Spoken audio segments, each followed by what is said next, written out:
So this video is inspired by a question that I got recently. I was informing the board of directors of the Homeowners Association, which I'm president of, that the cancer, ocular melanoma, that started in this eye, this is a prosthetic, has now spread to my liver. So I have metastasis in my liver. And once it gets to the liver, it's uncurable. Uncurable, but treatable. So what does that mean? That's like having a terminal illness with an ambiguous end date. It's not as reassuring either way, right?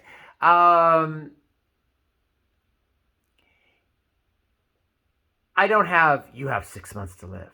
You have a year to live. I have you're not going to live as long as you thought. This always ends in early death, but there are treatments.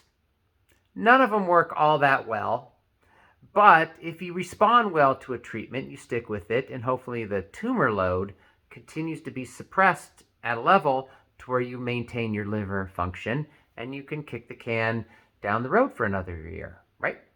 That's the goal. That's the goal with this type of cancer, ocular melanoma. Once it spreads to the liver, it's also called UVEAL melanoma, metastatic uveal melanoma.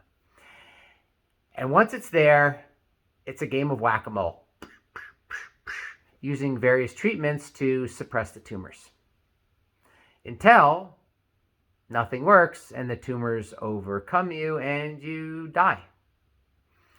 So my doctor assured me that, hey, with your health and we caught it early, I'm confident you'll live 2 years. I'd be surprised if you died before 2 years. Whew. Wow, that's such good news. Not. But when you're told that this is incurable, 2 years sounds a lot better than 1 year, right? Doesn't sound as good as 3 or 4 or 5. However, treatments are getting better, and people are making it to 3 to 5 years, more and more. Some actually make it longer than 5 years, so I'm hoping I'm one of those. So back to the question. What's it like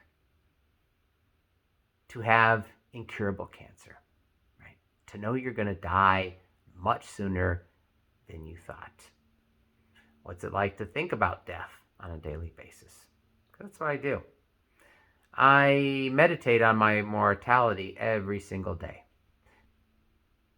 I don't do it in any official capacity, right? I don't follow meditative or Buddhist traditions. I just do it naturally. And you have to do it. Most people, this is a great trick. This is a great trick that the human mind plays on us. We all know we're going to die someday. However, almost everyone wakes up and lives their day as if they are immortal, right? Did you wake up today and go, oh, I'm going to die someday, and you thought about that and that informed everything you did that day? No, you probably didn't, right? So that's beautiful. I miss that. I miss waking up every day intellectually knowing that I have a limited lifespan and I will die someday. However, also delighting that I can pretend I'm immortal. It's very freeing.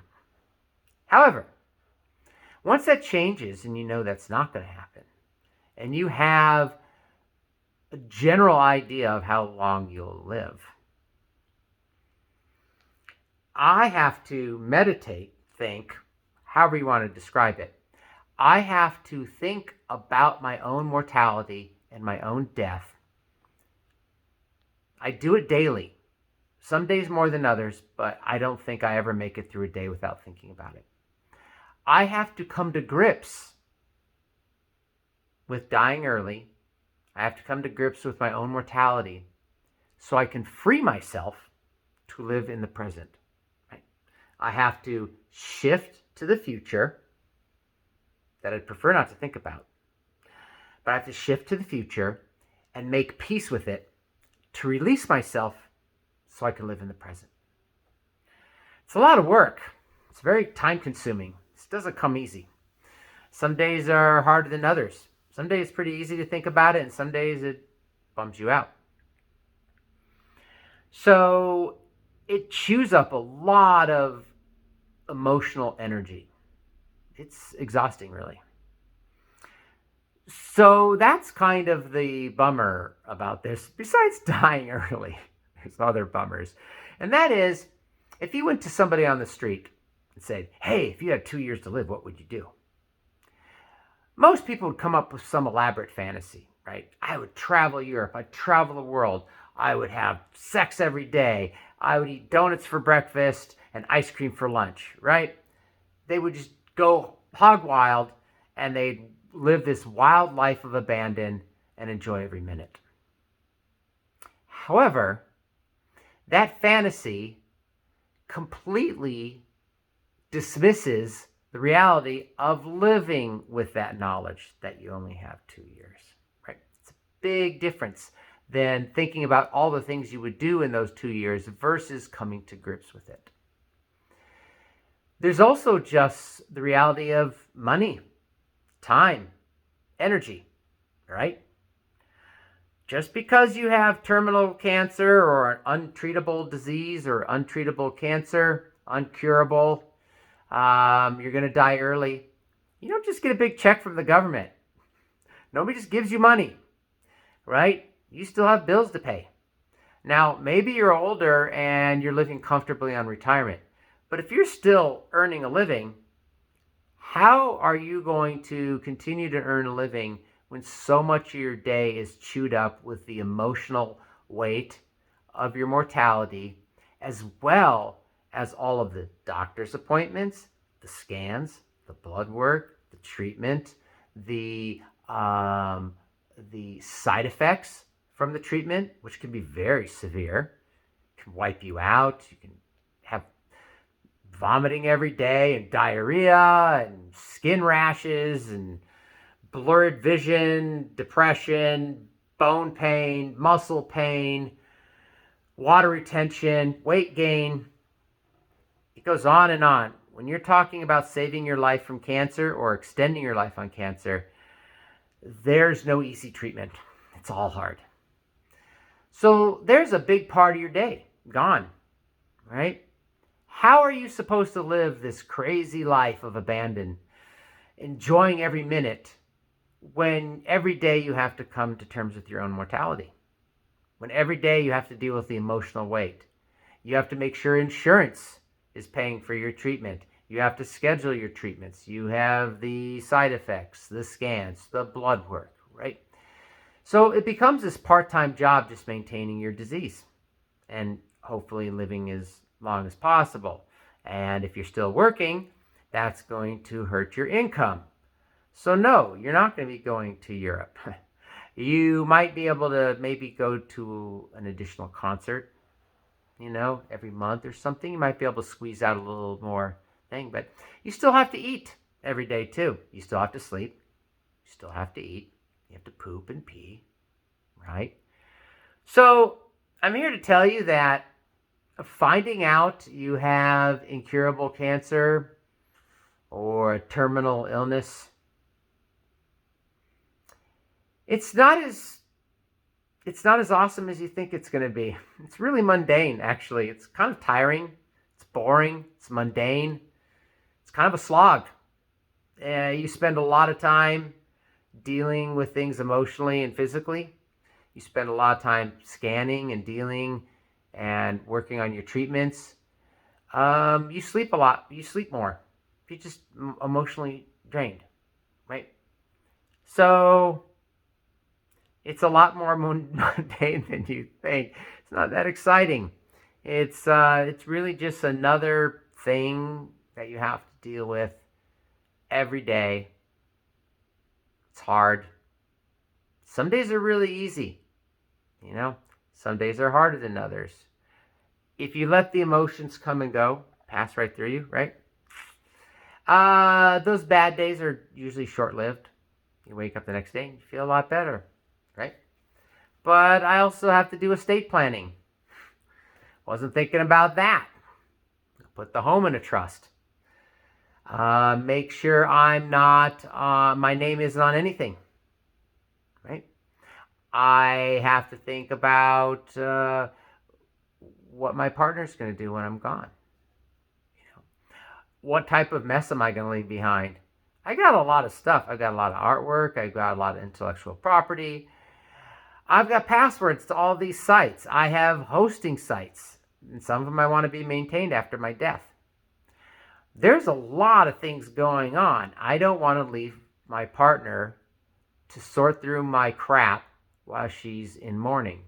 I want to have that nice and tidy. So I have to also plan to die while working on treatments to extend my life. Planning for the end, but hoping to push the end as far as possible, right?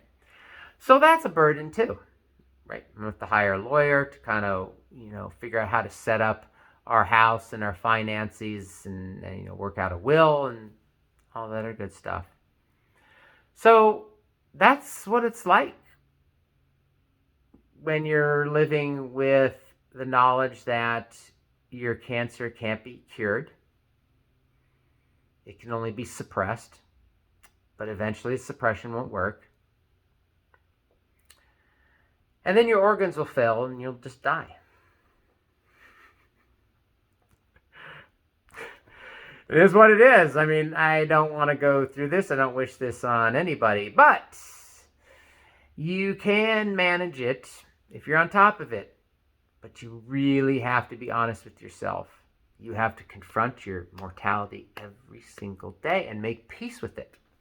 Otherwise, it will consume you and it will ruin your life in the present. A wise man told me in my ocular melanoma support group when I was feeling down one day. He said, "You don't want to die twice." Wow, that hit home. He says, you only want to die at the end when you actually die.